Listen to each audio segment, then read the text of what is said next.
click subscribe below. Never miss out on any of our videos. Hello and welcome to Senior Spotlights. With another Winter Olympics upon us, I felt it was fitting to go over some of the great Winter Olympic moments of our generation.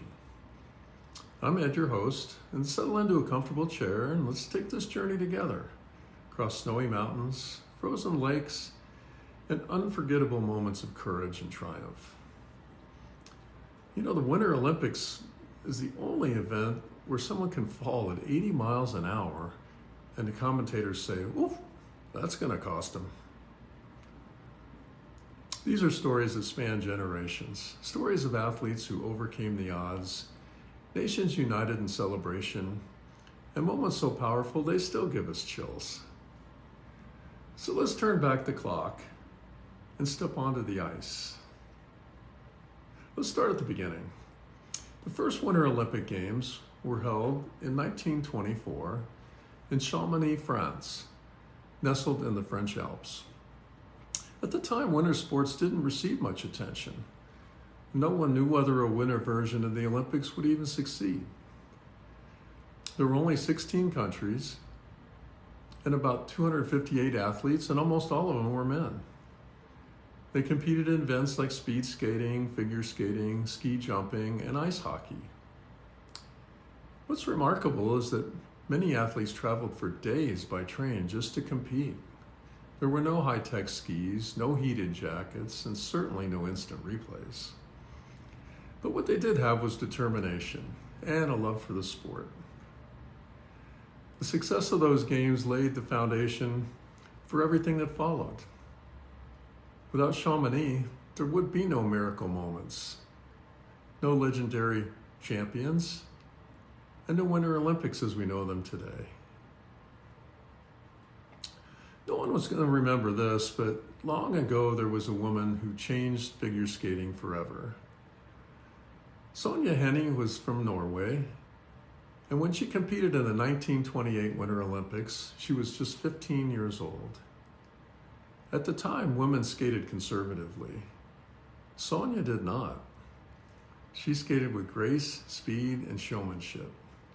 She wore a short skirt that allowed her to move freely, quite daring for that era, and performed jumps and spins never seen before. She won 3 consecutive Olympic gold medals, 1928, 1932, and 1936. And she didn't stop there. Sonja went on to become a Hollywood star, bringing figure skating to the world stage. For many watching during those years, especially young girls, it was proof that elegance and strength could exist together. Let's head now to 1968 in Grenoble, France, and meet Jean-Claude Killy. Killy was an Alpine skier with fearless style. During those Olympics, he competed in 3 events: downhill, giant slalom, and slalom. And he won gold in all 3. What made Killy special wasn't just his speed, it was his calm confidence. He skied with such smooth control that it almost looked effortless, even at dangerous speeds. For viewers at home, especially in Europe, he became a national hero and inspired a new generation to take up skiing. Now here's a moment many of you seniors may remember fondly. In 1976, the Winter Olympics were held in Innsbruck, Austria, and America fell in love with Dorothy Hamill. Dorothy wasn't just a wonderful skater. She was joyful, expressive, and graceful. She won the gold medal in women's figure skating, skating cleanly under enormous pressure.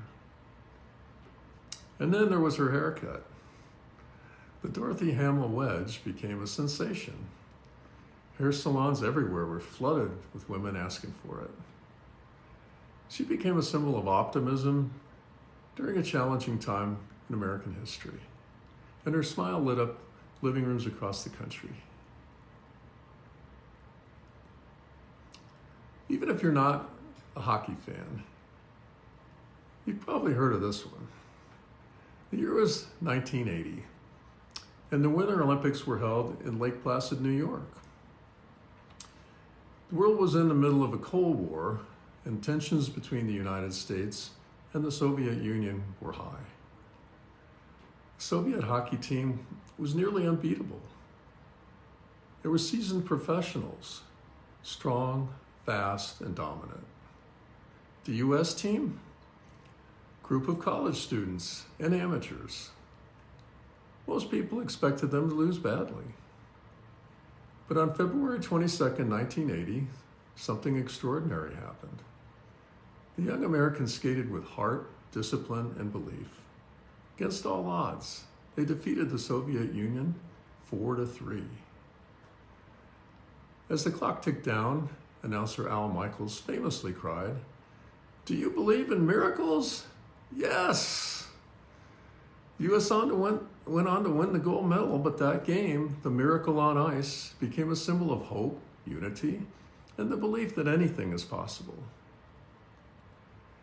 And let's remember Eric Heiden's 5 speed skating Olympic golds, same year, 1980. He won every men's speed skating event from the shortest sprint to the grueling 10,000 meters, setting 4 Olympic records and 1 world record along the way. His 5 individual medals remain unmatched in any single Winter Olympics, and he has been ranked as one of the greatest athletes of the 20th century.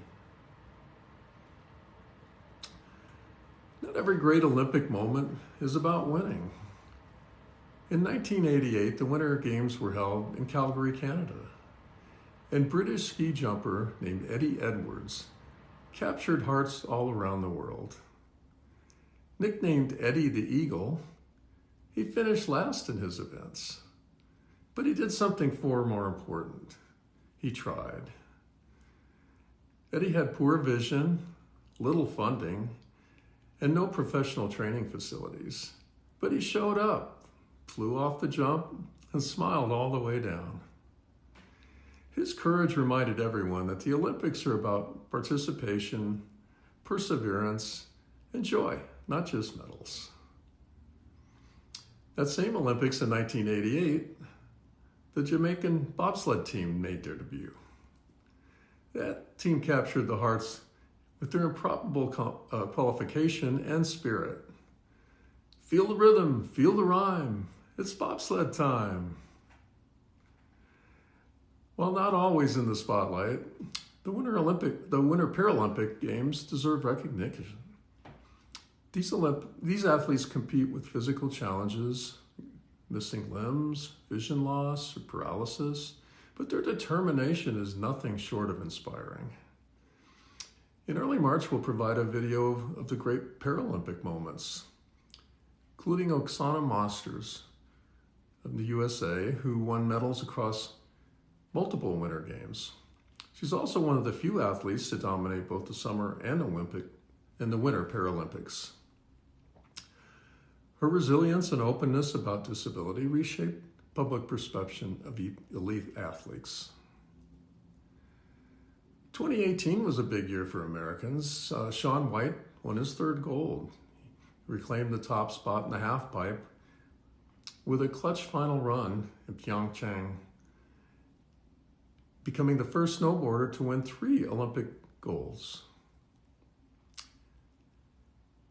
Jessie Diggins and Keegan Randall, they won the first cross-country skiing gold. Diggins' electrifying sprint finish secured the United States' first ever cross-country gold. Skiing gold. A breakthrough that transformed the sport's visibility in the U.S. Mirai Nagasu landed the triple axel. Nagasu became the first American woman to land a triple axel at the Olympics, delivering a moment of personal redemption and national excitement. If there's one country that truly shines in the Winter Olympic history, it's in Norway. Norway's won more Olympic medals than any other nation. Why? Because winter sports are a part of everyday life there. Almost as soon as they can walk, cross-country skiing in particular has produced legends like Bjorn Dali, who won 8 gold medals between 1992 and 1998. For Norwegians, the Olympics aren't just competition, they're tradition. Biathletes ski for miles and then calmly shoot a target. Meanwhile, I get winded just walking to the mailbox and can't hit the trash can from 3 feet away. One of the most touching themes in Olympic history is the comeback. Athletes who return from injury, illness, or heartbreak. Think of skaters who fall and get back up, skiers who crash and race again.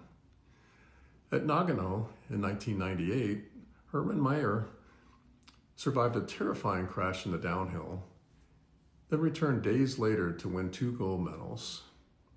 His resilience became a symbol of Olympic grit. Hockey players who play through pain for their team, these stories resonate deeply, especially as we age, because they remind us that setbacks do not define us. In 2022, snowboarder Lindsay Jacobellis, after 5 Olympic Games, finally capturing gold at the age of 36. One comeback yet to be determined is how Lindsey Vonn will fare in the downhill this Olympics in Italy. Gold medalist and 4-time World Cup overall champion will go for the gold at the age of 41.